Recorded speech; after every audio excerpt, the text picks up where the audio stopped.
வணக்கம். மதுரை மாவட்டத்தில் அமைந்துள்ள மதுரை ஐஏஎஸ் அகாடமி தங்களை அன்புடன் வரவேற்கிறது. இன்றைக்கி நம்ம பார்க்க போகிற வகுப்பு தமிழகத்தின் மாவட்டங்களும் அவற்றின் சிறப்புகளையும் பற்றி நம்ம பார்க்க போகிறோம். இன்றைக்கி நம்ம பார்க்க போகிற மாவட்டம் என்னென்னு பார்த்தீங்கன்னா தேனி மாவட்டம். தேனி மாவட்டத்தை பற்றி நம்ம இன்றைக்கி பார்க்க போகிறோம். இதனோட இந்த தேனி மாவட்டத்தின் சிறப்புகள் என்னென்னு பார்த்தீங்கன்னா, இந்தியாவிலே முதல் முறையாக இந்த மாவட்டத்துக்கு சர்வதேச தரச்சான்றிதழ் வழங்கியிருப்பாங்க. அதாவது ISO 9001 தரச்சான்றிதழ் வழங்கியிருப்பாங்க. அதுக்கப்புறம் பார்த்திங்கன்னா, சேலத்துக்கு அடுத்தபடியாக மாம்பழம் விளையக்கூடிய பெரிய குளம் இந்த மாவட்டத்தில் இருக்குது. போடிநாயக்கனூர், அதாவது ஏலக்காயில் நகரம்னு சொல்லக்கூடிய போடிநாயக்கனூரும் இந்த மாவட்டத்தில் அமைந்துள்ளது. போடியில் பார்த்திங்கன்னா ஏலக்காய், மாம்பழம் இதெல்லாம் அங்கே விளைச்சல் அதிகம். அதனால் போடிநாயக்கர் ஏலக்காய் நகரம் என அழைக்கிறாங்க. அதுக்கப்புறம் என்ன ஃபேமஸுங்க பார்த்தீங்கன்னா, சின்னமனூர் செப்பேடுகள். ஓகேவா, சின்னமனூர் செப்பேடுகள் ரொம்ப ஃபேமஸான ஒன்று. அதுக்கப்புறம் பார்த்திங்கன்னா கம்பம் பள்ளத்தாக்கு, அதாவது கம்பத்தில் திராட்சை இருக்குல்ல, அது ஆண்டுதோறும் வருடம் முழுவதுமே அதை பயிரிடுவாங்க இந்த மாவட்டத்தில். ஓகேவா, இதுகெல்லாம் இந்த மாவட்டத்தினோட சிறப்புகள். ஓகேவா, இப்போ தமிழ்நாடோட டிஸ்ட்ரிக்ட் மேப்பு. இதில் தேனி மாவட்டம் எங்கே இருக்குன்னு பார்த்தீங்கன்னா இருக்குது தேனி. இந்த தேனியை சுற்றியுள்ள, அதாவது அண்டை மாவட்டங்கள், அதாவது எல்லைகளை பகிர்ந்துக்கிற மாவட்டங்கள் எதுன்னு பார்த்தீங்கன்னா 3 மாவட்டங்கள். ஒன்று திண்டுக்கல், இன்னொன்று மதுரை, இன்னொன்று விருதுநகர். ஓகேவா, இந்த 3 மாவட்டங்கள் தான் தேனியோட அண்டை மாவட்டங்கள், அதாவது எல்லை மாவட்டங்கள்னு சொல்லப்படுது. எதுன்னு பார்த்தீங்கன்னா திண்டுக்கல், மதுரை, விருதுநகர், இந்த 3 மாவட்டங்கள். அடுத்து நம்ம இதோட வரலாறு பார்ப்போம். இந்த மாவட்டம் பார்த்திங்கன்னா, தேனி மாவட்டம் மதுரையிலேருந்து பிரிக்கப்பட்ட ஒரு மாவட்டம். ஓகேவா, மதுரையிலேருந்து இந்த மாவட்டத்தை பிரிச்சிருப்பாங்க நிர்வாகத்துக்காக வேண்டி. ஓகேவா, மக்கள் தொகை அதிகமாகனால நிர்வாகத்துக்காக வேண்டி மதுரை மாவட்டத்திலேருந்து தேனி மாவட்டத்தை பிரிச்சிருப்பாங்க. எந்த வருஷம்னு பார்த்தீங்கன்னா 1996 ஜூலை 25 மதுரை மாவட்டத்திலேருந்து ஒரு பகுதியை பிரித்து தேனி மாவட்டத்தை உருவாக்கியிருப்பாங்க. ஓகேவா, அதுக்கப்புறம் இப்போ தற்போதைய தேனி மாவட்டம் எந்த வருஷத்துலேருந்து செயல்படுதுன்னு பார்த்தீங்கன்னா ஜனவரி 1, 1997 செயல்படுது. ஓகேவா, எந்த மாவட்டத்திலேருந்துன்னா மதுரை மாவட்டத்திலேருந்து நிர்வாக அடிப்படையில் அதாவது நிர்வாகத்துக்கு வேண்டி மதுரை மாவட்டத்திலேருந்து தேனியை பிரிச்சிருப்பாங்க. எந்த வருஷம் பார்த்திங்கன்னா 1996 ஜூலை 25 பிரிச்சிருப்பாங்க. இது எப்போ நடைமுறை கொண்டு வந்தாங்கன்னா, இந்த மாவட்டத்தை ஜனவரி 1, 1997 டிஎம்கே கலைஞர் அவங்க ஒரு பேரில் கலைஞர் அவங்க பேரில் கொண்டு வந்திருப்பாங்க இந்த மாவட்டத்தை.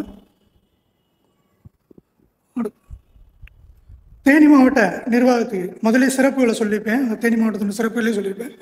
தேனி மாவட்டத்துக்கு இந்தியாவிலே சர்வதேச தரச்சான்று, அதாவது ISO 9001 விருது வழங்கியிருப்பாங்க. இது இந்த மாவட்டத்துக்குரிய ஒரு சிறப்பு. இந்தியாவிலே முதல் முறையாக சர்வதேச தரச்சான்று இந்த தேனி மாவட்டத்தை தான் வழங்கியிருப்பாங்க. ISO 9001 சர்டிஃபிகேட் கொடுத்துருப்பாங்க. ஓகேவா, இந்த மாவட்டத்தோட நிர்வாக தலைமையிடம் பார்த்திங்கன்னா தேனி தான் இந்த மாவட்டத்தோட நிர்வாக தலைமையிடம். ஓகேவா, நிர்வாகம் மூலம் இந்த மாவட்டத்திட்டே இருக்கும். இதே இந்த மாவட்டத்தோட வரலாறு. ஓகேவா, 1996 ஜூலை 25 மதுரை மாவட்டத்திலேருந்து ஒரு பகுதியை பிரித்து தேனி மாவட்டமாக உருவாக்கியிருப்பாங்க. 1997 ஜனவரி 1 நடைமுறைப்படுத்த ஆரம்பிச்சிருப்பாங்க. இந்த மாவட்டத்தை செயல்படுத்த ஆரம்பிச்சிருப்பாங்க. இந்த மாவட்டத்துக்கு இந்திய அளவிலே சர்வதேச தரச்சான்று ISO 9001 சர்டிஃபிகேட் வழங்கியிருப்பாங்க. ஓகேவா, இந்த மாவட்டத்தோட நிர்வாக தலைமையில் எங்கே இருக்கும் பார்த்தீங்கன்னா இந்த மாவட்டத்திட்டே இருக்கும். ஓகேவா, இதோட வரலாறு.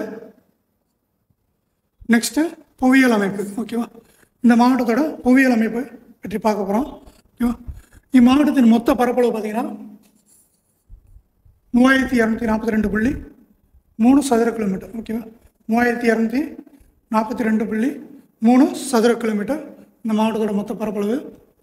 ஓகேவா, இந்த மாவட்டத்தினோட எல்லைகள்னு பார்த்தீங்கன்னா, அதாவது இந்த மாவட்டத்தினோட எல்லைகள்னு பார்த்தீங்கன்னா, கிழக்கு வந்து மதுரை, மேற்கு வந்து இடுக்கி இருக்கும், வடக்கு வந்து திண்டுக்கல் இருக்கும், தெற்கு வந்து விருதுநகர் இருக்கும். ஓகேவா, கிழக்கு பார்த்தீங்கன்னா மதுரை, மேற்கு வந்து இடுக்கி, வடக்கு வந்து திண்டுக்கல், தெற்கு வந்து விருதுநகர் மாவட்டம் இருக்கும். ஓகேவா, நீங்கள் பாருங்கள் மேப்பில் பார்த்தீங்கன்னா தெரியும். கிழக்கு பார்த்தீங்கன்னா மதுரை, மேற்கே வந்து கேரளா, இடுக்கி மாவட்டம் இருக்கும். ஓகேவா, இந்த பக்கம் விருதுநகர், இப்படி பார்த்தீங்கன்னா திண்டுக்கல். ஓகேவா, வடக்கு திண்டுக்கல், வடக்கு வந்து திண்டுக்கல், தெற்கே வந்து விருதுநகர். இதே இந்த மாவட்டத்தோட எல்லைகள்.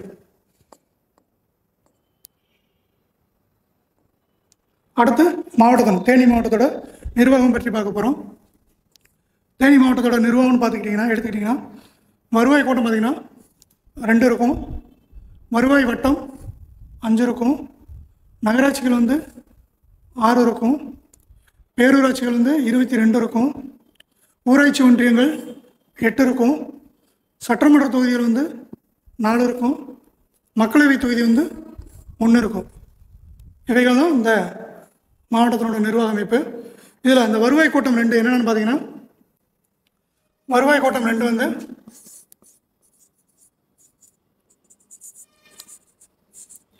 பெரியகுளம்,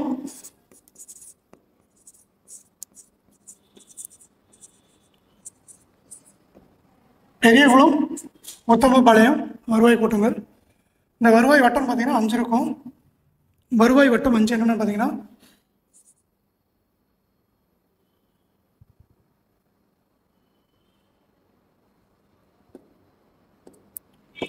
வருவாய் 5 பார்த்தீங்கன்னா தேனி,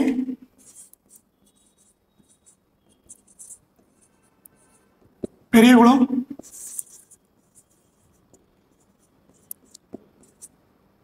ஆண்டிப்பட்டி,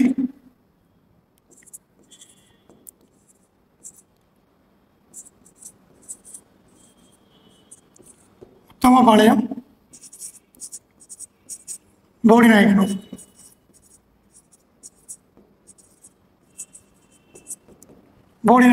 இந்த 5 வருவாய் வட்டங்கள் இருக்கும். தேனி, பெரியகுளம், ஆண்டிப்பட்டி, உத்தமபாளையம், போடிநாயக்கனூர். அதுக்கப்புறம் பார்த்தீங்கன்னா நகராட்சிகள் வந்து 6 இருக்கும், பேரூராட்சிகள் வந்து 22 இருக்கும், ஊராட்சி மன்றங்கள் வந்து 8 இருக்கும், சட்டமன்ற தொகுதிகள் பார்த்தீங்கன்னா 4 இருக்கும். எது பார்த்தீங்கன்னா சட்டமன்ற தொகுதிகள் கம்பம்,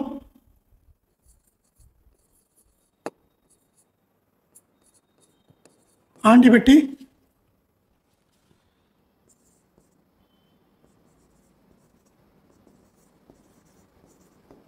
பெரியகுளம்,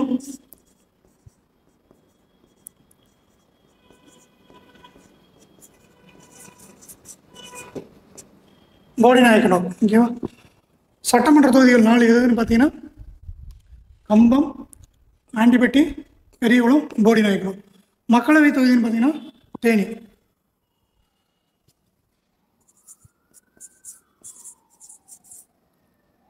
மக்களவை தொகுதி எடுத்தீங்கன்னா தேனி.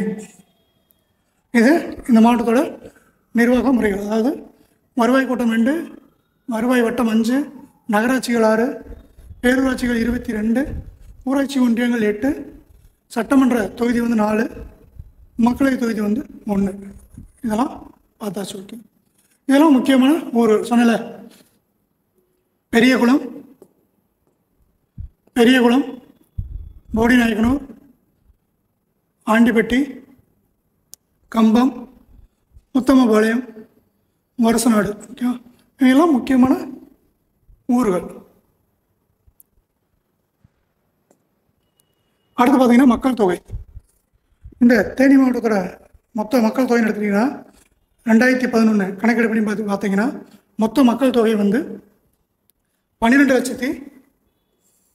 45,899. ஓகேவா? 12,45,899. ஓகேவா? மொத்த மக்கள் தொகை. தேனி மாவட்டத்தோட மொத்த மக்கள் தொகை பார்த்தீங்கன்னா 12,45,899. இதில் ஆண்கள் பார்த்தீங்கன்னா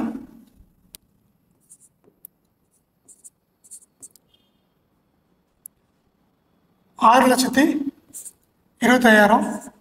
பெண்கள் பார்த்தீங்கன்னா 6,20,000.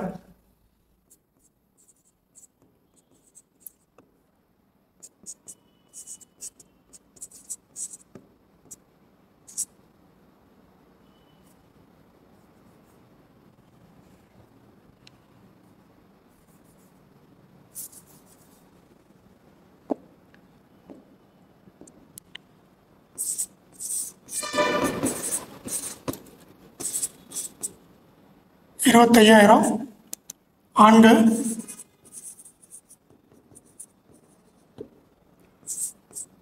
பெண்கள் 6,20,000. பெண்கள் பார்த்தீங்கன்னா 6,20,000 பேர் இருப்பாங்க. ஆண்கள் வந்து 6,25,000 பேர் இருப்பாங்க. மொத்தம் பார்த்தீங்கன்னா 12,45,899. இந்த தேனி மாவட்டத்தோட மொத்த மக்கள் தொகை. பாலின விகிதம்னு எடுத்துட்டிங்கன்னா 1000 ஆண்களுக்கு வந்து 991 பெண்கள் வந்து இருக்காங்க. ஓகேவா? பாலின விகிதம் எடுத்துட்டிங்கன்னா 1000 ஆண்களுக்கு 900.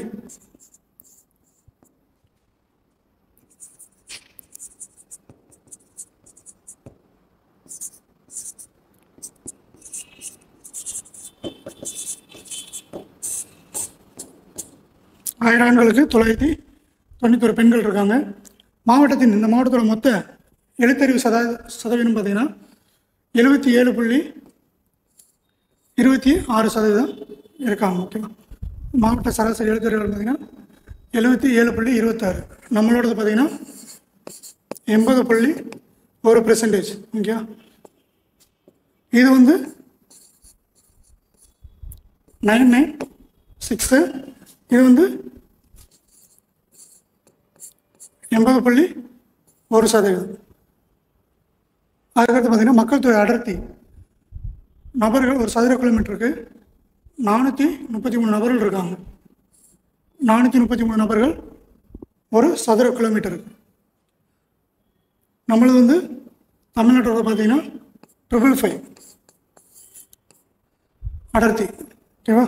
இங்கே வந்து 433 நபர்கள் இருக்காங்க ஒரு சதுர கிலோமீட்டருக்கு. நம்மளது வந்து 555. மக்கள் தொகை வளர்ச்சி விதம் எடுத்துட்டிங்கன்னா இந்த 10 வருடங்களில், அதாவது 2001 2011 பார்த்தீங்கன்னா 13.69% வந்து மக்கள் வளர்ச்சி அடைஞ்சிருக்காங்க. ஓகேவா? மக்கள் வளர்ச்சி எவ்வளோன்னு பார்த்தீங்கன்னா இந்த 10 வருடத்தில் வந்து 13.69%. இது இந்த மாவட்டத்தோட மக்கள் தொகை, பாலின விகிதம், எழுத்தறிவு சராசரி எல்லாம், அடர்த்தி எல்லாம். நெக்ஸ்ட்டு முக்கியமான ஆறுகள். ஓகேவா? இந்த தேனி மாவட்டத்தை பொறுத்தளவு முக்கியமான ஆறுகள் எதுன்னு பார்த்தீங்கன்னா, ஒன்று சுருளியாறு, இன்னொன்று வைகை ஆறு, பெரியாறு, மஞ்சளாறு, சண்முகா நதி. ஓகேவா? இந்த ஆறுகள் தான் இந்த மாவட்டத்தோட முக்கியமான நதிகள். ஓகேவா? இதே ரெவல் மேப்பு. இதில் வைகை எங்கே இருக்குன்னு பார்த்தீங்கன்னா இந்த இருக்கு வைகை. இங்கே வந்து இருக்கு பார்த்தீங்களா? இது சுருளியாறு. ஓகேவா? இந்த சுருளியாறு. இங்கே வந்து வைகை இருக்கு. வைகை ஆறு. இது சுருளியாறு, இது வைகை ஆறு. ஓகேவா? இதே இந்த மாவட்டத்தினோட முக்கியமான ஆறுகள் எதுன்னு பார்த்தீங்கன்னா சுருளியாறு, வைகை ஆறு, பெரியாறு, மஞ்சளாறு, சண்முகா நதி. ஓகேவா? அடுத்து மின் உற்பத்தி நிலையம்னு சொல்லிட்டு இந்த மாவட்டத்தில் மொத்தம் 3 இருக்குது. ஓகேவா? மின் உற்பத்தி நிலையங்கள் எத்தனை பார்த்தீங்கன்னா இந்த மாவட்டத்தை பொறுத்தளவு 3 இருக்குது. 3 மின் நிலையங்கள் உள்ளன. அது எதுன்னு பார்த்தீங்கன்னா பெரியாறு, சுருளியாறு, வைகை நுண்புணல் நீர்மின் நிலையம். ஓகேவா? எதுன்னு பார்த்தீங்கன்னா பெரியார் நீர்மின் சக்தி உற்பத்தி நிலையம், சுருளியாறு, வைகை. இந்த 3 இங்கே உள்ள மின் உற்பத்தி நிலையங்கள். தேனி மாவட்டத்தில் உள்ள 3 நீர்மின் உற்பத்தி நிலையங்கள் பெரியாறு, சுருளியாறு, வைகை நுண்புணல் மின் நிலையம் சொல்லப்படுது. இது வந்து நீர்மின் உற்பத்தி நிலையம், இதுவும் நீர்மின் சக்தி உற்பத்தி நிலையம். அடுத்து நம்ம பார்க்க போகிறது வைகை அணை. அதாவது வைகை அணையின் சிறப்பு பார்த்தீங்கன்னா, வருஷ நாட்டிலேருந்து வரக்கூடிய ஆறானது வந்து குறுக்கே வந்து இந்த அணை வந்து கட்டியிருப்பாங்க. ஓகேவா, வருஷ நாட்டிலேருந்து வரக்கூடிய அந்த ஆறு வரும்ல, அந்த ஆற்றின் குறுக்கே இந்த வைகை அணை வந்து கட்டியிருப்பாங்க. ஓகேவா, இது எந்த வருஷம் திறந்திருப்பாங்க பார்த்தீங்கன்னா 1959 வந்து ஜனவரியில் வந்து இந்த வைகை அணை வந்து திறந்திருப்பாங்க. இதோட மீட்ரு எவ்வளோன்னு பார்த்தீங்கன்னா, உயரம் பார்த்தீங்கன்னா 111 மீட்டர். ஓகேவா, இந்த வைகை அணையோட உயரம் எவ்வளோன்னு பார்த்தீங்கன்னா 111 மீட்டர் உடையது. அடி பார்த்தீங்கன்னா எத்தனை அடிக்கு வரைக்கும் நீர் தேக்கி வச்சுக்கலாம்? 71 அடி வரைக்கும் நீர் தேக்கி வச்சுக்கலாம்.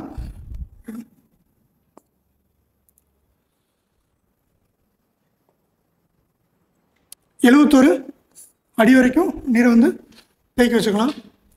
இந்த வைகை அணை வந்து குட்டி பிருந்தாவனம்னு சொல்கிறாங்க. ஏன் சொல்கிறாங்கன்னா, இந்த வைகை அணையை சுற்றிலும் இயற்கையில் சொந்த தோட்டங்கள், மற்ற பூங்காக்கள் இதுகெல்லாம் இங்கே இருக்கனால இந்த வைகை அணை வந்து குட்டி பிருந்தாவனம்னு சொல்கிறாங்க.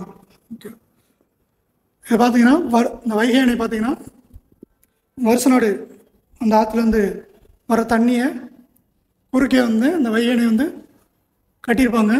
இது எந்த வருஷம் இந்த அணை திறக்கப்பட்டது பார்த்தீங்கன்னா 1959 ஜனவரியில் வந்து இந்த வைகை அணை வந்து ஓப்பன் பண்ணியிருப்பாங்க.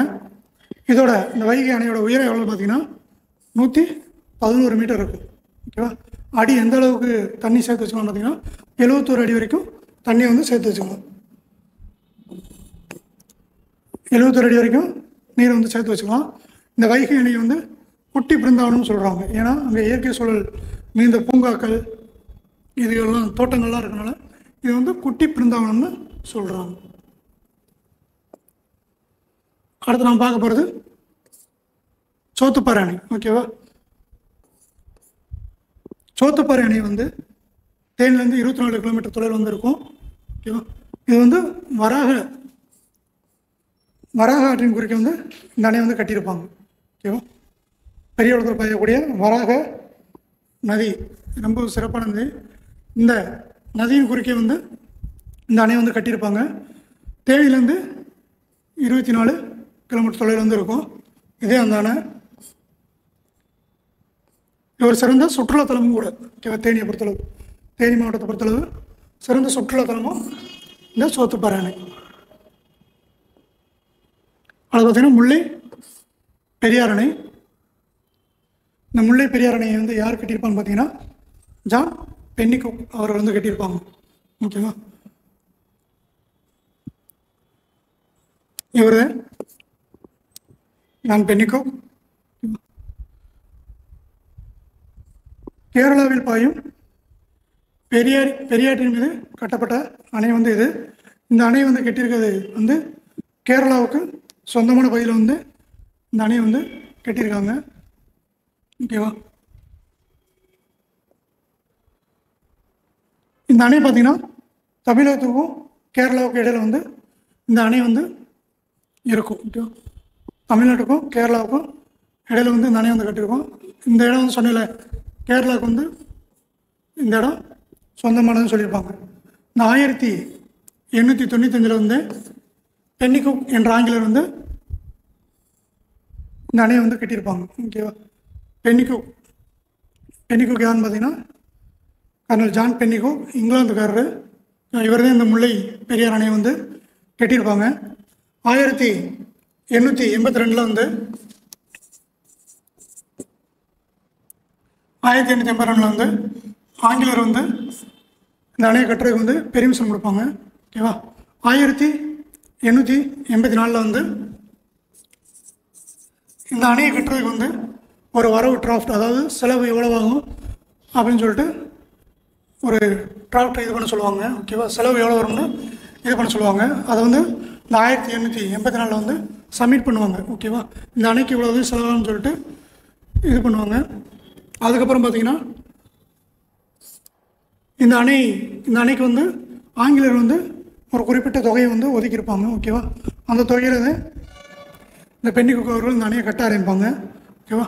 இந்த அணையை கட்டும்போது அந்த பகுதி வந்து எப்படி இருக்குமோ அடர்ந்த காடுகள், மிருகங்கள், அந்த விஷப்பூச்சிகள், காட்டு யானைகள் இதெல்லாம் இருந்ததுனால பல இயந்திரங்களை கொண்டு வந்து இந்த அணையை வந்து கட்ட ஆரம்பித்தார். பல இயந்திரங்களை கொண்டு வந்து கட்ட ஆரம்பிப்பாங்க.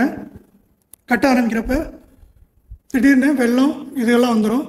ஒரு 3 வருடம் வந்து இந்த அணையை வந்து கஷ்டப்பட்டு அந்த காட்டுக்குள்ளே கட்டியிருப்பார்.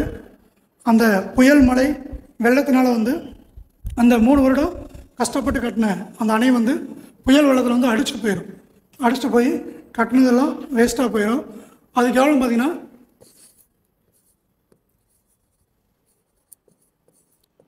80,000 டன் சுண்ணாம்புகள் வந்து யூஸ் பண்ணியிருப்பாங்க. ஓகேவா? அந்த அணை கட்டுறதுக்கு வந்து 80,000 டன் சுண்ணாம்புகள் வந்து யூஸ் பண்ணியிருப்பாங்க இந்த அணை கட்டுறதுக்கு.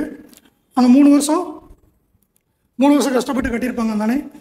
அந்த வெள்ளத்தினால திடீர் அந்த வெள்ளப்பெருக்கு இதனால் வந்து அந்த அணை வந்து உடஞ்சிரும், முற்றிலுமாக உடஞ்சி போயிடும்.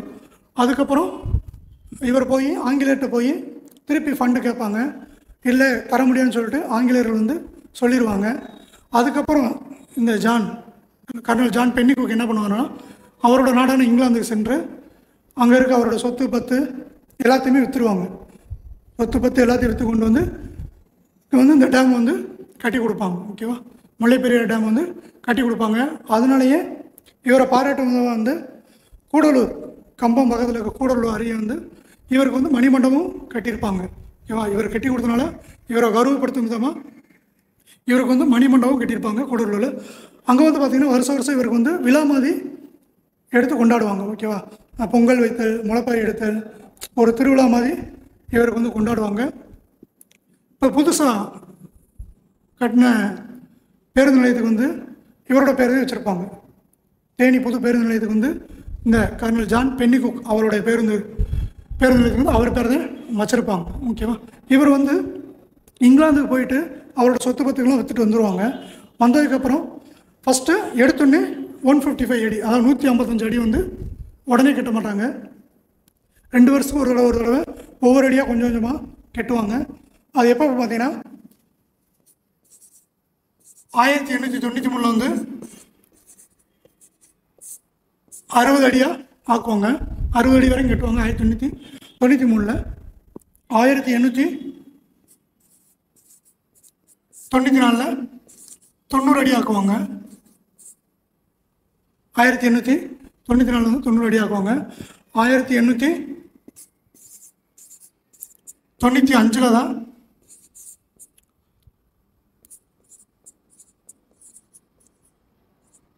155 அடியாக கட்டி முடிப்பாங்க. ஓகேவா? இந்த அணையை கட்டி முடிச்ச பிறகு அப்போது சென்னை ஆளுநராக இருந்தவர் தான் இந்த அணையை வந்து திறந்து வச்சுருப்பாங்க. ஓகேவா?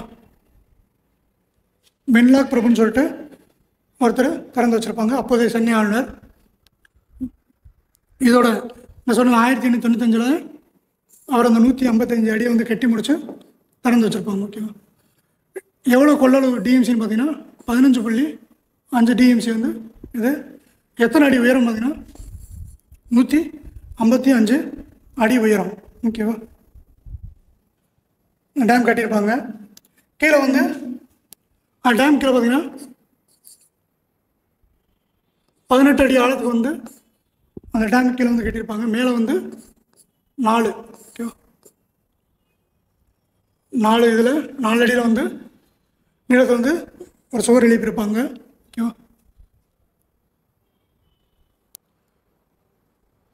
இந்த முல்லை பெரியார் டேமோட நீர்பிடி பகுதி பக்கத்தில் பார்த்தீங்கன்னா தேக்கடி வனவிலங்கு சரணாலயம் வந்து இருக்கும். ஓகேவா? அந்த முல்லை பெரியார் டேம் பக்கத்தில் தேக்கடி வனவிலங்கு சரணாலயம் இருக்கும். இது கீழே பார்த்தீங்கன்னா இடுக்கி மாவட்டம் இருக்கும். ஓகேவா? இடுக்கி டேம்னு சொல்லக்கூடிய ஒரு அணையும் இந்த டேமுக்கு கீழே இருக்கும். ஓகேவா?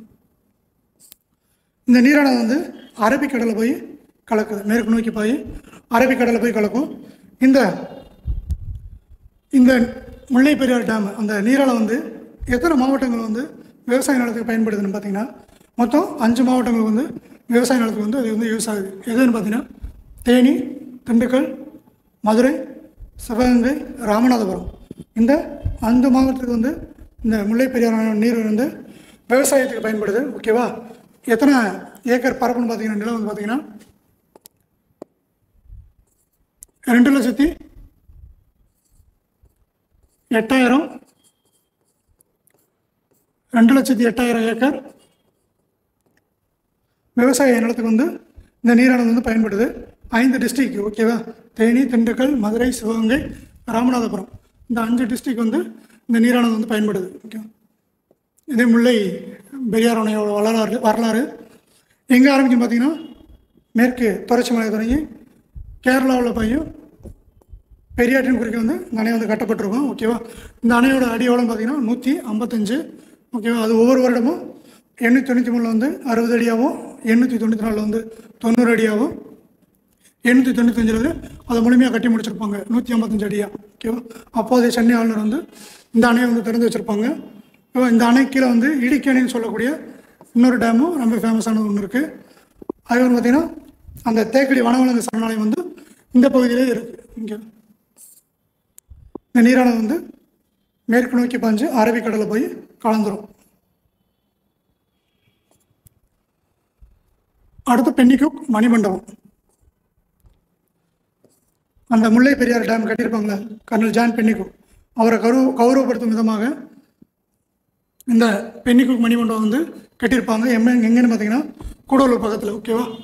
கூடலூர் வந்து அந்த லோயர் கேம்ப் அப்படின்ற இடத்துல வந்து கட்டியிருப்பாங்க. கூடலூர் வந்து 8 கிலோமீட்டர் தொலைவில் லோயர் கேம்ப்னு ஒரு பகுதி இருக்கும். அந்த இடத்துல வந்து இவருக்கு வந்து மணிமண்டபம் வந்து கட்டியிருப்பாங்க. ஓகே. தேனி புதிய பேருந்து நிலையத்துக்கு வந்து இவர் பேரை வந்து சூட்டியிருப்பாங்க. இவரை கௌரவப்படுத்தும் விதமாக இவருக்கு வந்து ஆண்டுதோறும் ஆண்டில் ஒரு நாள் வந்து வருஷத்தில் ஒரு நாள் வந்து இவருக்கு வந்து விழா மாதிரி எடுத்து கொண்டாடுவாங்க. ஓகேவா? அடுத்து பார்த்தீங்கன்னா சுருளி அருவி. இதுவும் ரொம்ப ஃபேமஸான அருவி சுருளி அருவி. இதோட உயரம் பார்த்திங்கன்னா 40 அடி இருக்கும். ஓகேவா? இந்த சுருளி அருவை பொறுத்தளவுக்கு இந்த அருவியில் வந்து எப்பப்போ நீர்வரத்து இருக்கும் பார்த்திங்கன்னா எந்தெந்த மாதங்களில் நீர்வரத்து இருக்குன்னு பார்த்திங்கன்னா ஜூன்லேயும் அக்டோபர்லேயும்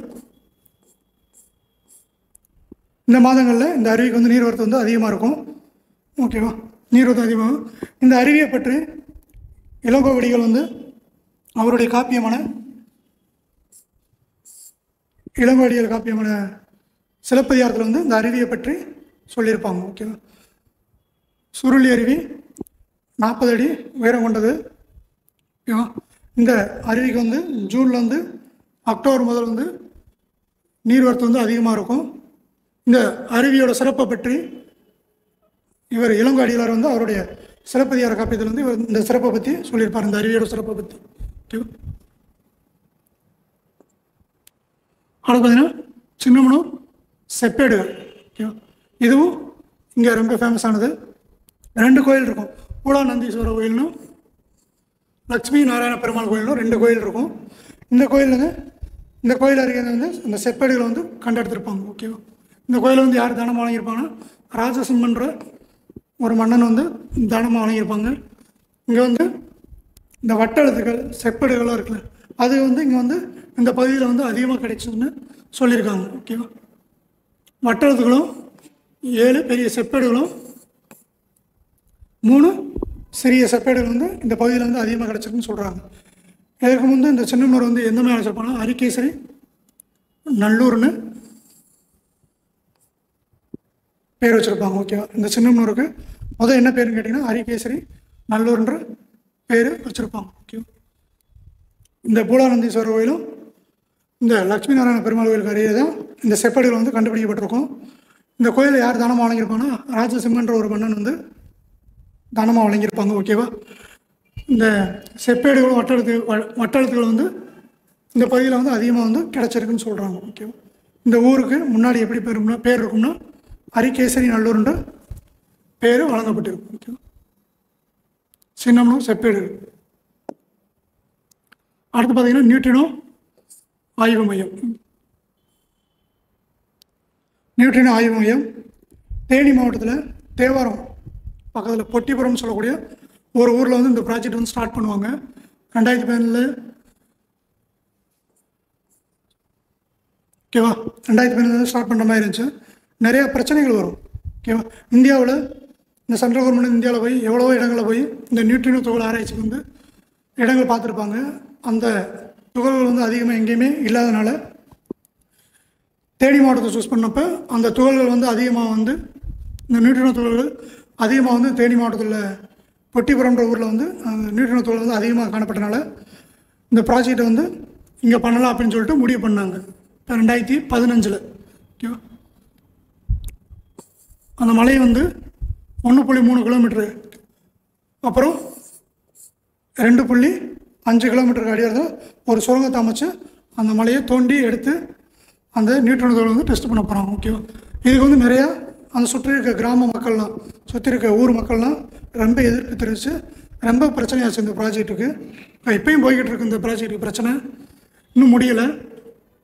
ஏன்னா ஏன் அந்த மக்கள் சுற்றுப்புற மக்கள்லாம் அந்த கிராம மக்கள்லாம் ஏன் இந்த ப்ராஜெக்ட் வேணும்னு சொல்கிறாங்கன்னா விவசாய நிலங்கள் வந்து அதிகமாக பாதிக்கப்படும்னு, பட் சம் பாதிப்புகள் வேறு பாதிப்புகள் அதிகமாக இருக்கக்கூடியன்னு அந்த மக்கள் எல்லாமே இந்த ப்ராஜெக்டை வந்து தடுத்து இது பண்ணுவாங்க.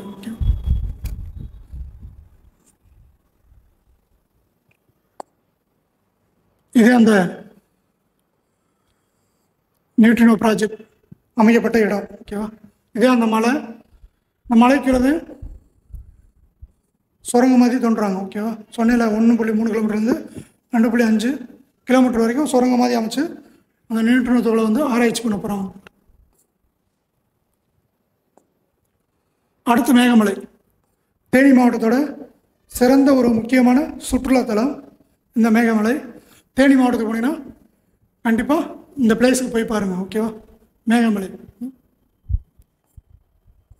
இது ஒரு மலைவாசல் தலம்னு சொல்கிறாங்க. இந்த மேகமலையை தான் இப்போ ரீசெண்டாக, அதாவது February 8, 2021 வந்து 51வது புலிகள் காப்பகமாக இந்த மேகமலை இருக்கக்கூடிய பகுதியை அறிவித்தாங்க. ஓகேவா. சீர்வில்லிபுத்தூர் மேகமலை புலிகள் காப்பகம்னு இதுக்கு பேர் வச்சுருப்பாங்க. எப்போன்னு பார்த்தீங்கன்னா February 8, 2021 அது ரீசெண்டாக வச்சுருக்காங்க. இது வந்து 51வது புலிகள் காப்பகமாக இந்த மேகமலை புலிகள் காப்பகம் வந்து இருக்குது. ஓகேவா. மிக சிறந்த சுற்றுலாத்தலம். இங்கே வந்து 51வது புலிகள் காப்பகம் வந்து அமைச்சிருப்பாங்க. எப்போன்னு பார்த்தீங்கன்னா February 8, 2021. அதுக்கு பேர் பார்த்தீங்கன்னா சீர்வில்லிபுத்தூர் மேகமலை புலிகள் காப்பகம்னு ஆரம்பிச்சிருப்பாங்க. இது மேகமலையோட சிறப்பு. அடுத்து பார்த்தீங்கன்னா இந்த தேனி மாவட்டத்தை பொறுத்தளவு என்னென்ன சுற்றுலா தலங்கள் இருக்குன்னு பார்த்தீங்கன்னா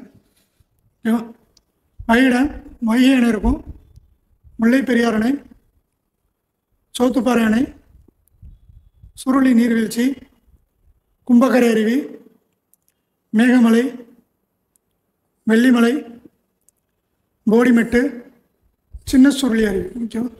இதையெல்லாம் இந்த மாவட்டத்தை பொறுத்தளவு முக்கியமான சுற்றுலா தலங்கள்னு சொல்லுவாங்க. ஓகேவா. வைகை, முல்லை பெரியாறு, சோத்துப்பாறை, சுருளி நீர்வீழ்ச்சி, கும்பக்கரை, மேகமலை, வெள்ளிமலை, போடிமெட்டு, சின்ன சுருளி வந்து ரொம்ப ஃபேமஸானது. ஓகே. இந்த தேனி மாவட்டத்துக்கு போனீங்கன்னா இந்த பிளேஸ்க்கெலாம் போய் பாருங்கள். ஓகேவா. அடுத்து பார்க்கும்போது மாவட்டத்தின் சிறப்புகள். இந்த தேனி மாவட்டத்தின் சிறப்புகள்னு பார்த்தீங்கன்னா ஆல்ரெடி நான் முதலே சொன்ன மாதிரி தான் இந்த மாவட்டத்தில் இந்திய அளவில் வந்து சர்வதேச தரச்சான்று வந்து கொடுத்துருப்பாங்க, ISO 9001. அதுக்கப்புறம் பார்த்திங்கன்னா சேலம் மாவட்டத்துக்கு அடுத்தபடியாக மாம்பழம் வந்து அதிகமாக விளையக்கூடிய மாவட்டம் வந்து இந்த தேனி மாவட்டம். எந்த பகுதின்னு பார்த்திங்கன்னா பெரியகுளம் என்ற பகுதியில் வந்து இந்த மாம்பழங்கள் வந்து அதிகமாக விளையும் பகுதி. ஓகேவா. பெரியகுளம் சேலத்துக்கு அடுத்தபடியாக. போடி நாயக்கனூர் பார்த்திங்கன்னா ஏலக்காய், மாம்பழம், காஃபி இவைகள்லாம் ரொம்ப ஃபேமஸானது இந்த போடி நாயக்கனூர். ஓகேவா. எது பார்த்தீங்கன்னா ஏலக்காய், மாம்பழம், காஃபி இந்த இதுக்கெலாம் ரொம்ப ஃபேமஸானது. அதனால் இந்த போடி நாயக்கனூர் வந்து ஏலக்காய் நகரம் என்று அழைக்கப்படும். ஓகேவா.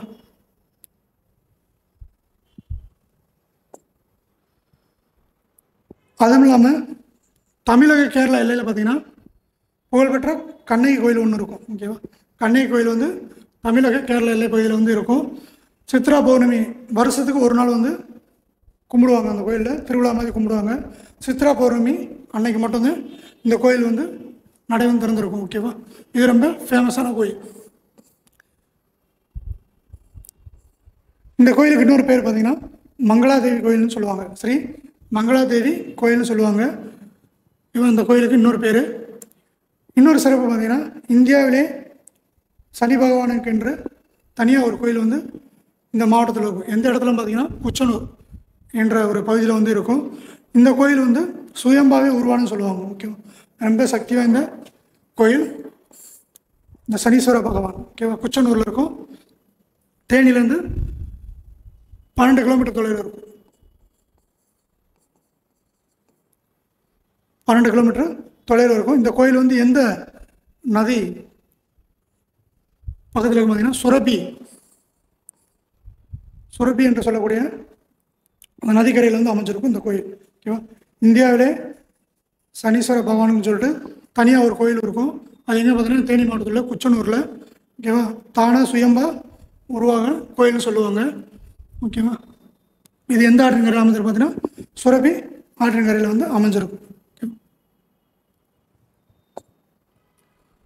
இந்த உலக புகழ்பெற்ற சின்னமனூர் செப்பேடுகள் பார்த்தோம்னா 2 கோயில் அருகே மூலநந்தீஸ்வரர் கோயில், லட்சுமி நாராயண பெருமாள் கோயில். இந்த சின்னமனூர் செப்பேடுகள்லாம் இந்த வரலாற்று அறிய வந்து முக்கியமான ஒரு செப்பேடுகளாக இருக்கும். ஓகேவா, இந்த சின்னமனூர் செப்பேடுகள் தமிழக வரலாற்றை அறிந்து கொள்ள இந்த சின்னமனூர் செப்பேடுகள் வந்து ஒரு முக்கியமானதாக இருக்கும். நான் சொன்ன மாதிரி தேனி மாவட்டத்தில் கம்பம் அப்படின்ற ஊரில் வந்து ஆண்டு முழுவதும், அதாவது வருஷம் முழுவதும் திராட்சை அது வந்து விளைச்சல் வந்து அதிகமாக இருக்கும். ஓகேவா, ஆண்டு முழுவதும் பயிரிடப்பட்டு விளைச்சல் வந்து அதிகமாக இருக்கும். ஓகேவா, இந்த கம்பம் பள்ளத்தாக்கில். இது இந்த தேனி மாவட்டத்தின் சிறப்புகள். தேனி மாவட்டத்தின் சிறப்புகள் பார்த்திங்கன்னா சொன்ன மாதிரி ஃபஸ்ட்டு ISO 9000 சர்டிஃபிகேட் கொடுத்துருப்பாங்க. சேலத்துக்கு அடுத்து பெரியகுளம் என்ற பகுதியில் வந்து மாம்பழம் வந்து அதிகமாக விளையும். ஓகேவா, போடி நாயக்கனூர் பார்த்திங்கன்னா ஏலக்காய், காஃபி, மாம்பழம் எல்லாமே அதிகமாக விளையிறதுனால ஏலக்காய் நகரம்னு சொல்லுவாங்க. அதுக்கடுத்து பார்த்திங்கன்னா கண்ணகி கோயில் ஒன்று இருக்கும். சித்ரா பௌர்ணமி அன்றைக்கி வந்து இந்த கோயில் வந்து நடத்திருப்பாங்க. ஓகேவா, ரொம்ப ஃபேமஸான கோயில்.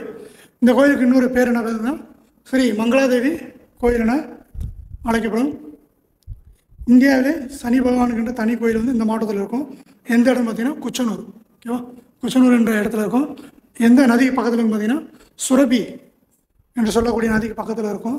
ஓகேவா, இந்த சின்னமனூர் செப்பேடுகள் வந்து தமிழக வரலாற்று வந்து அறிய உதவும் முக்கியமான வரலாற்று சான்றாக இருக்கும் இந்த சின்னமனூர் செப்பேடுகள். அந்த கம்பம் பள்ளத்தாக்கில் பார்த்திங்கன்னா திராட்சை வந்து ஆண்டு முழுவதும் பயிரிடுவாங்க. ஓகேவா, இதுவும் ரொம்ப ஃபேமஸ். வருஷத்தில் நீங்கள் எப்போ போனாலும் திராட்சை வந்து அங்கே பயிரிடுறதை பார்க்கலாம். ஓகேவா, இன்றைக்கி நம்ம பார்த்தது வந்து இந்த தேனி மாவட்டத்தோட சிறப்புகள் பார்த்தோம். நாளைக்கு நம்ம இன்னொரு மாவட்டத்தை பற்றி அடுத்த வீடியோவில் பார்க்கலாம். நாளைக்கு நம்ம பார்க்க போகிற மாவட்டம் கோயம்புத்தூர் மாவட்டம். ஓகேவா, அதை பற்றி நாளை பார்க்கலாம். நன்றி.